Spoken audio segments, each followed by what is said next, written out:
Your favorite villain? My favorite villain? I kind of like favorite. When people say I'm a troll, I say, I don't know why you're saying I'm trolling people. I'm doing what you... It was done too well. Here we go. It left out too many things. So can you speak on Curtis Jackson? 50 Cent said that this is the first one. I'm He said sure. there's hundreds of hours of more footage. I'm sure there was hundreds of hours of shit that was confiscated from all of Diddy's homes in that HSI raid that never made it to the trial. All the documentary, educational, informational, entertaining.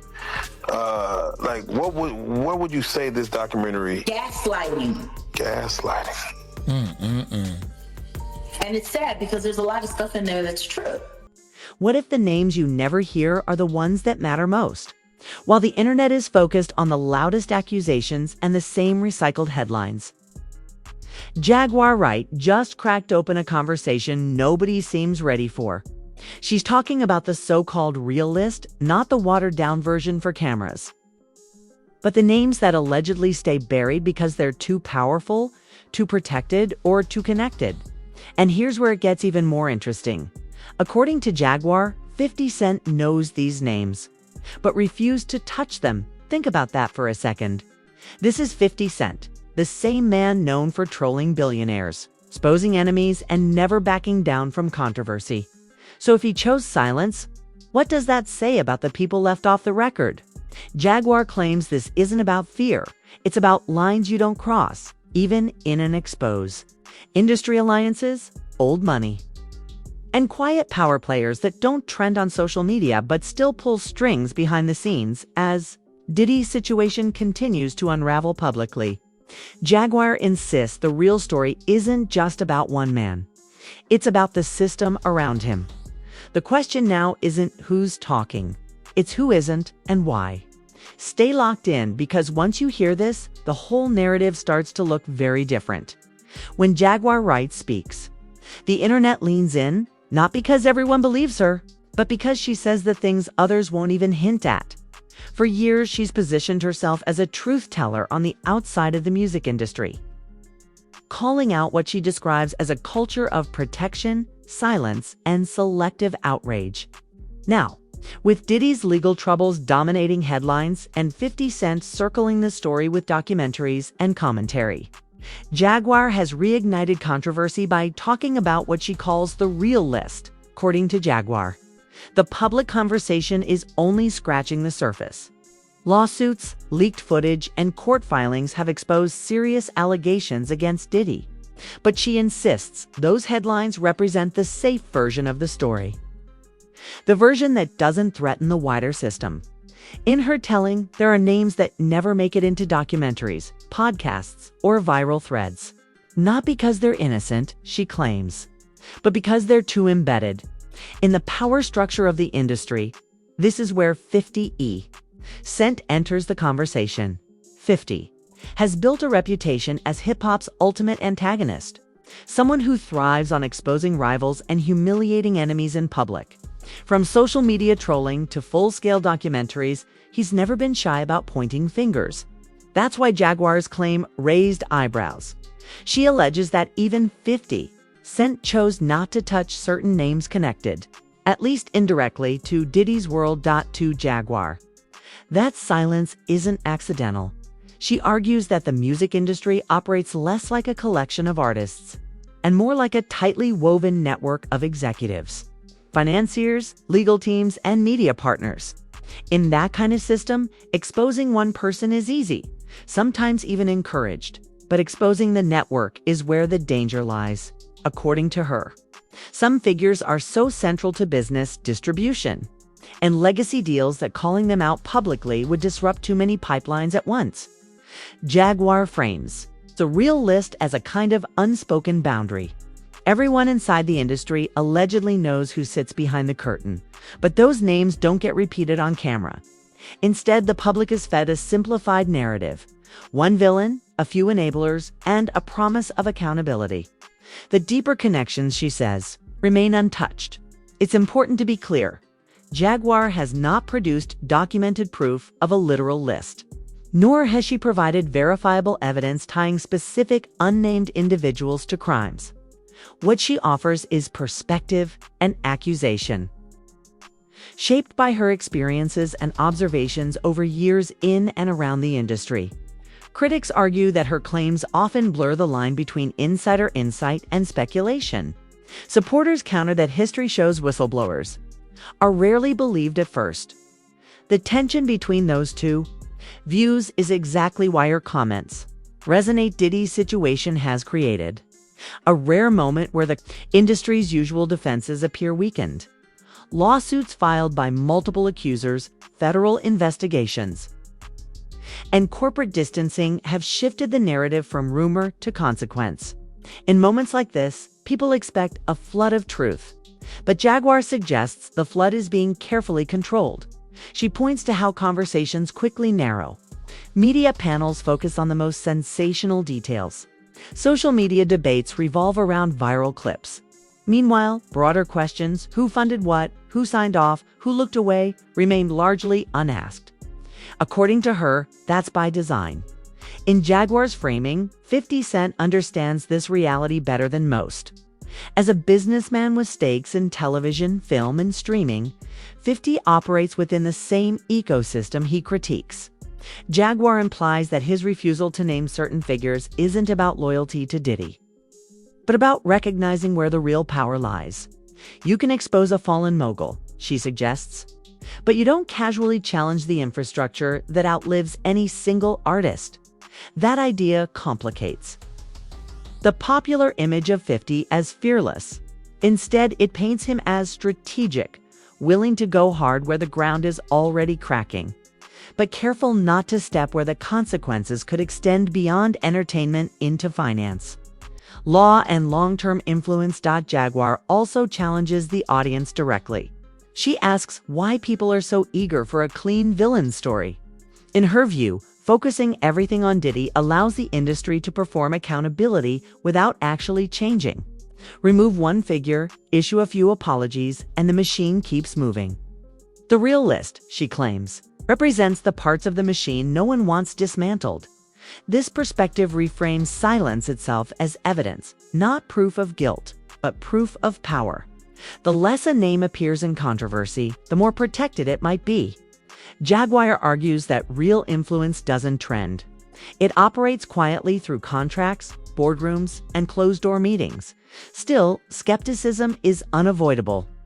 Jaguar's past statements have drawn pushback, legal responses, and public corrections. Some outlets have distanced themselves from her claims entirely. Others treat her as a cautionary voice, someone whose warnings may contain kernels of truth wrapped in exaggeration. That ambiguity keeps her at the center of attention while also limiting her credibility, but even critics admit this. The industry has a long history of protecting its most valuable players, from decades-old abuse scandals to financial misconduct that only surfaced years later. Silence has often been mistaken for innocence. Jaguar's message taps into that memory. Part 1 of this story, then, isn't about proving the existence of a list. It's about understanding why the idea of one feels believable to so many people right now. It's about recognizing that accountability in entertainment has often been selective, loud where it's safe, quiet where it's not. As Diddy's case continues to unfold and 50 Cent's projects move forward, the question Jaguar raises lingers in the background. Are we hearing the full story?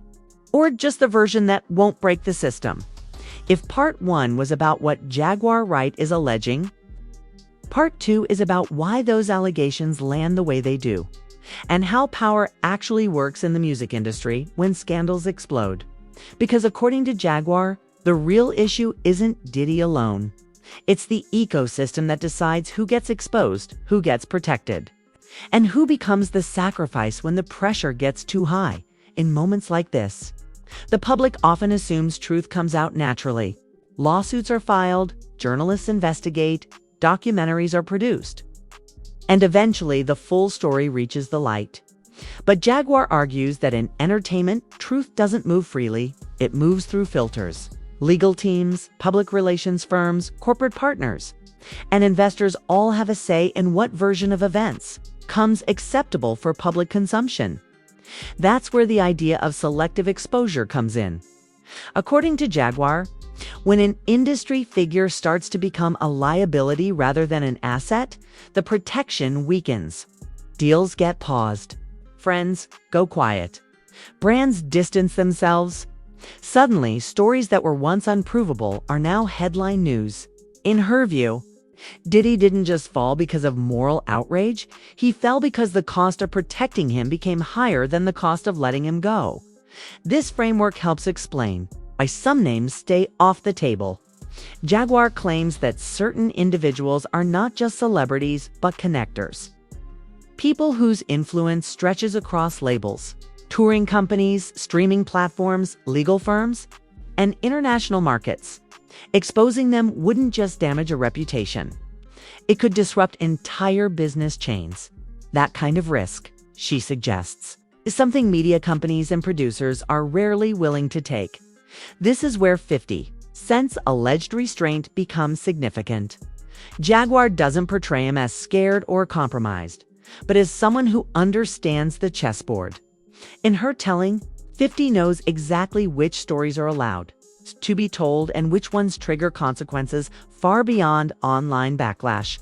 Naming Diddy is safe now, she argues, because the system has already decided he's expendable. Naming others may not be. The music industry has seen this pattern before. There are moments when everyone suddenly agrees to talk, but only about the same person.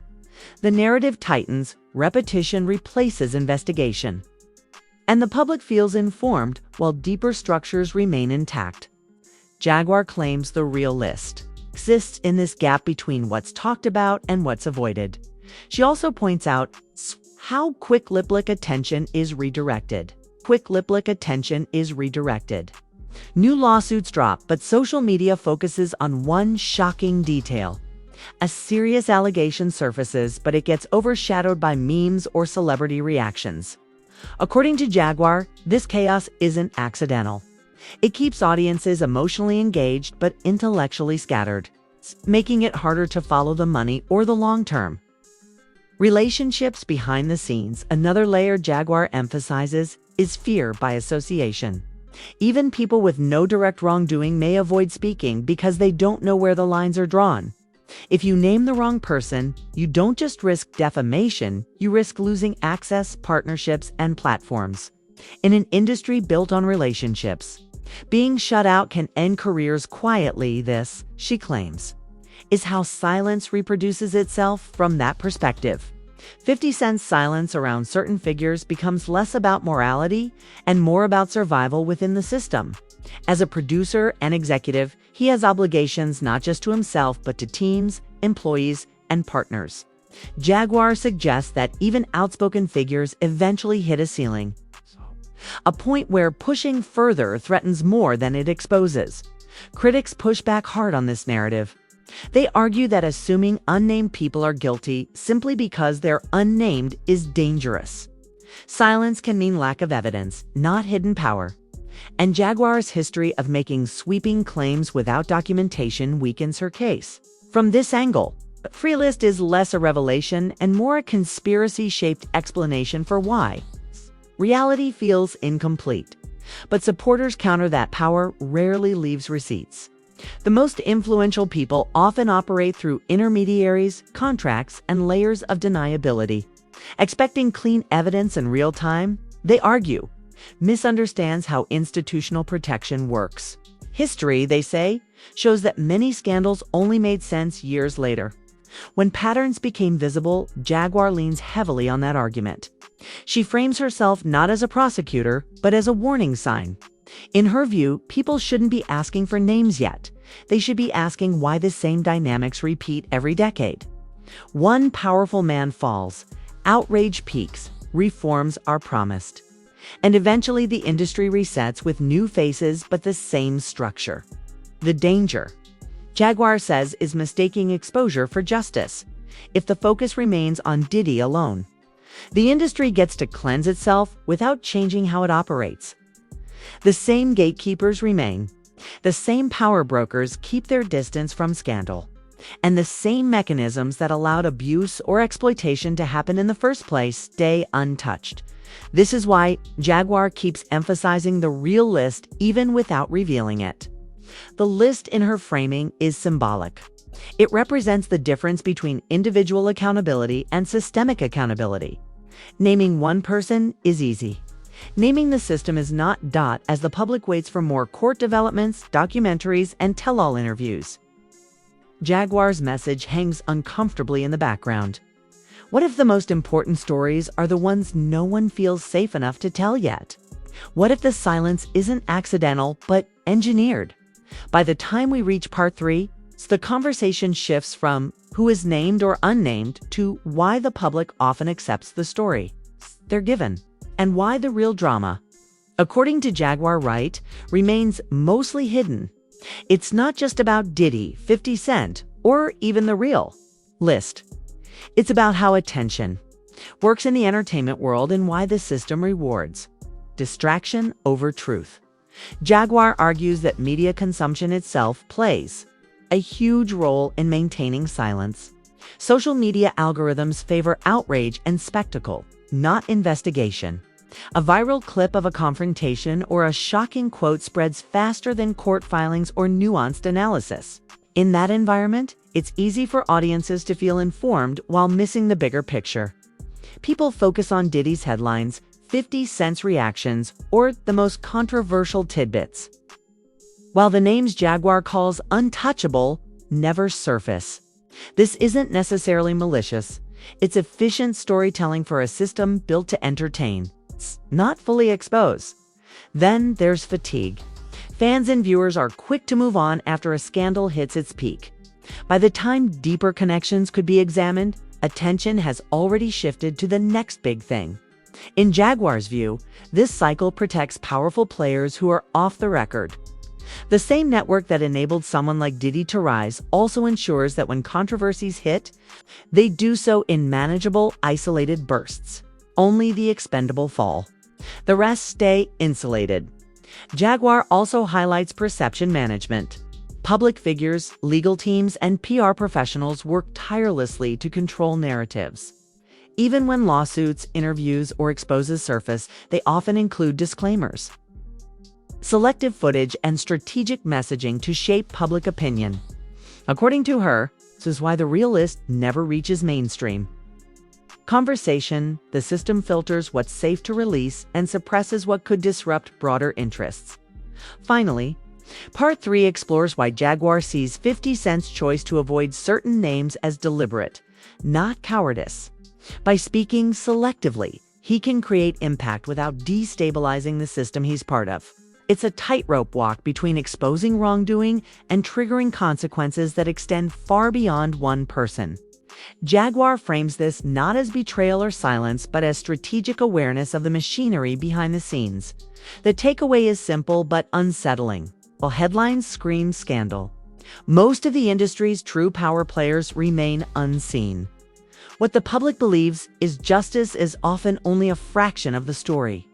Jaguar's real list, whether literal or metaphorical, represents all that remains hidden. The part of the narrative that, if revealed, could challenge more than just a single celebrity. For those following the saga, it raises a question. Are we ready to look beyond the surface? Or will we settle for the stories that are safe enough to tell? Jaguar Wright isn't just pointing fingers.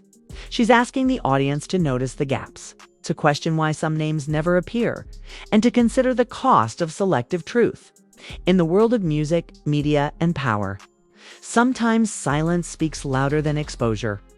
Now that you've seen what Jaguar Wright has to say, it's time to ask yourself, are you paying attention to the story behind the story? Social media feeds, viral clips, and breaking headlines give us the drama, but the real power often stays hidden. The real list may be metaphorical or literal, but either way, it's a reminder that what you don't see can be just as important as what you do. This isn't about taking sides, it's about thinking critically. Who benefits when the conversation stops at one name? Who loses when the deeper connections are ignored? Jaguar's perspective challenges us to notice the patterns. Silence where there could be accountability. Distractions where there should be clarity. And narratives designed to entertain rather than inform. If you want to understand the full picture, don't just follow the headlines, follow the systems, the history, and the power behind the scenes. Keep questioning, keep digging, and keep talking about what doesn't make the news. The story isn't over, and the conversation doesn't have to end with a single scandal. So stay alert, stay curious, and remember, sometimes the truth isn't loud. But it's always there, you just have to look a little closer. You just have to look a little closer.